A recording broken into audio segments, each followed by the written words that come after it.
الليالي يسهر على الذكرى وعينه ذريفة، يشتاق لكن كيف يلقى محبي. شمس اللقا والود صارت كسيفة، شمس اللقا والود صارت كسيفة. كان وله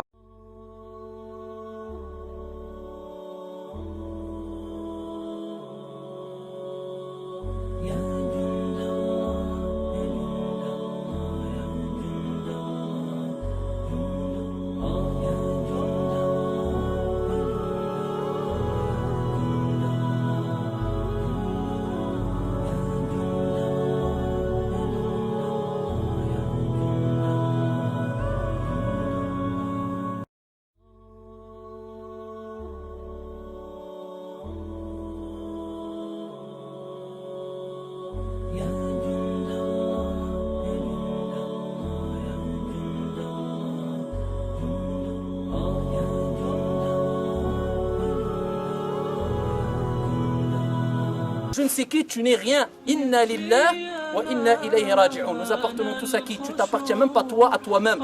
Même ton épouse t'appartient pas. Même tes enfants t'appartiennent pas. Nous sommes à Allah et Allah nous retournerons. La preuve, si demain tu meurs, fa wa rabbil Ka'ba, sûrement ta femme va se remarier avec un autre homme.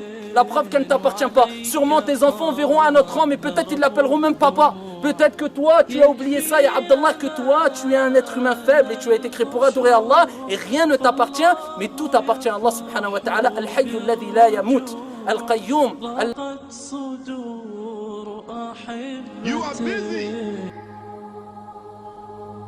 piling up, calculating, developing your careers, your money, your occupation, your wealth. Until you visit the graves. Think about it. When was the last time that you went to a funeral? The last time that you visited the grave? When you went to a funeral and you saw that person whom you love that was laughing, crying, live, boasting, wealthy, educated, denying, arrogant, whatever they were. What was the demeanor of the people when you walked in that funeral home? When that person was stretched out in their last suit? What was the demeanor? Were the people cracking jokes? Were they dancing? Were they clapping and singing songs? No. Silence. Melancholy. Trauma. Why? Because every person that walked in that room, seeing that person stretched out, the first thing they thought about was not the person. The first thing they thought about was that one day, this will be me, this will be me, this will be me, this will be me. يا من كان يعذلني لو كنت تعلم ما بي كنت تعذرني دعني أسح دموعا لا انقطاع لها فهل عسى عبرة منها تخلصني كأنني بين جل الأهل منطرحا على الفراش وأيديهم تقلبني وقد تجمع حولي من ينوح ومن يبكي علي وينعاني ويندبني وقد أتوا بطبيب كي يعالجني ولم أرى الطب هذا اليوم ينفعني واشتد نزعي وصار الموت يجذبها من كل عرق بلا رفق ولا هوان واستخرج الروح مني في تغرغرها وصار ريقي مريرا حين غرغر. يا جماعة أنا والله مو مستعد للموت، والله ما استعديت للموت. أنا ما أصلي، لا تدفنوني، والله مو مستعد للموت يا إخواني، تكفون لا حد يدفني، بعدين أنا حي، والله أشوفكم وأحس فيكم أنا حي، لا تدفنوني، لا تنزلوني، أنا حي، والله أنا حي، لا تدفنوني، تكفون أنا حي، تكفون أترجاكم.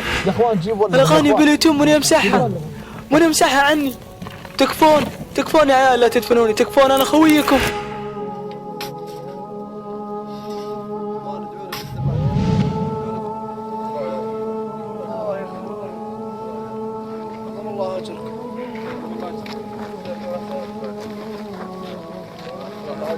ادعوا له بالثبات يا اخوان، ادعوا له بالثبات.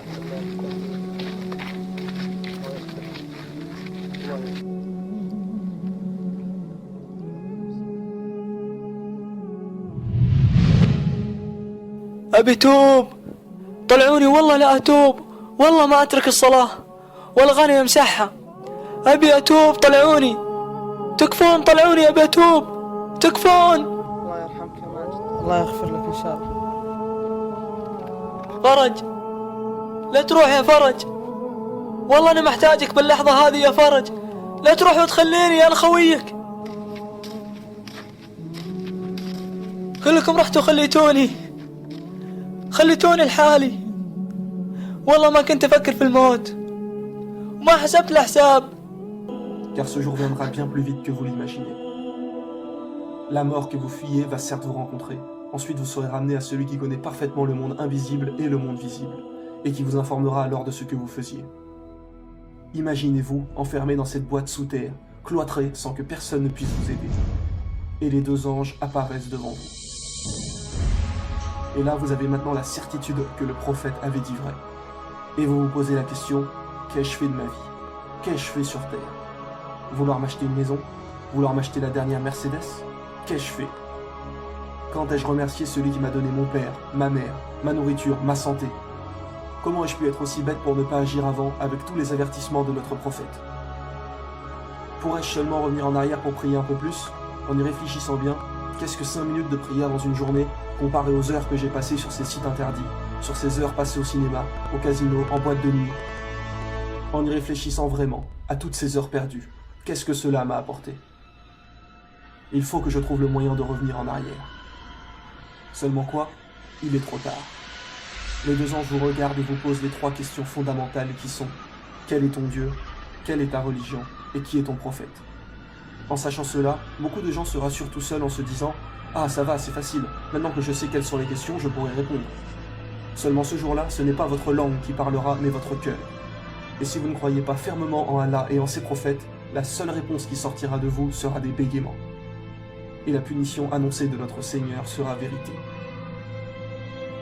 Pour ceux qui auront été pieux, les anges leur ouvriront une porte de l'enfer et leur diront: voilà ce que vous auriez eu si vous n'aviez pas cru en Allah. Puis ils leur ouvriront une porte du paradis et leur diront: voilà ce que sera votre récompense pour avoir été pieux sur terre. Et pour ceux qui n'ont pas cru, les anges leur ouvriront une porte du paradis et leur diront: voilà ce que vous auriez eu si vous aviez cru en Allah.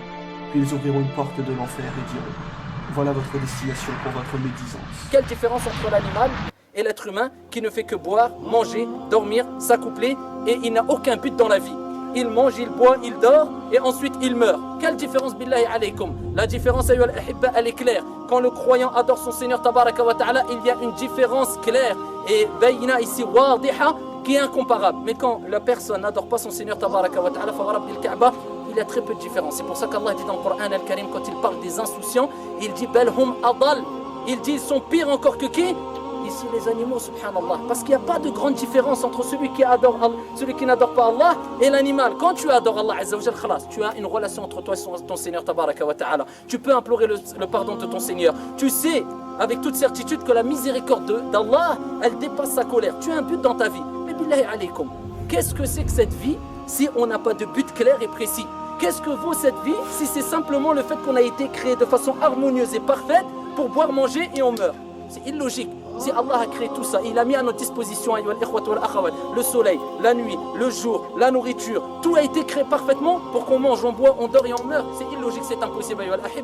Pour celui qui médite et l'intelligent, il sait qu'il y a une vraie vie qui nous attend. Allah dit dans le Coran al-Karim, Alladhi khalaqa al-mawta wal-hayata liyabluwakum ayyukum ahsanu amala wa bada'a jalla jalaluhu bil maut. Allah il a commencé par la mort, il a dit c'est lui qui vous a créé la mort et la vie. Il a commencé par la mort, afin de vous éprouver et de voir qui était le meilleur en action, pas la quantité, mais la qualité de l'action. C'est pour ça que j'enjoins ma propre personne de craindre Allah subhanahu wa ta'ala et de savoir que si cet enfant, il va au paradis, insha'Allah ta'ala, et il mérite le paradis, insha'Allah ta'ala, c'est parce qu'il ne rendra pas de compte et il n'a pas eu le temps de faire des péchés, de médire, de critiquer, de voler, de boire de l'alcool, mais celui qui a bu de l'alcool, qui critique, qui ment, qui vole, imaginez-vous les montagnes de sayyi'at, de péché, de désobéissance al-ma'asi qui va emporter avec lui et dont il devra rendre des comptes au jour de la résurrection fi ard al-mahshar, dans la terre du rassemblement, quand il se retrouvera devant son Seigneur tabaraka wa ta'ala. Alors qu'Allah dit le poids d'un atome de vie on le verra, le poids d'un atome de mal on le verra, que dire des grands péchés. C'est pour ça il faut rien négliger, tout en sachant qu'on ne doit pas désespérer de la miséricorde d'Allah. Sa miséricorde dépasse sa colère, mais le résultat il est là, il est clair. C'est sous la terre. T'as beau avoir ce que tu veux, tu vas partir avec un linceul blanc. Et ça, c'est un signe clair. Mais seuls les aveugles du cœur ne réfléchissent pas. Allah, il te rappelle, tu as beau avoir ce que tu veux, tu n'as rien.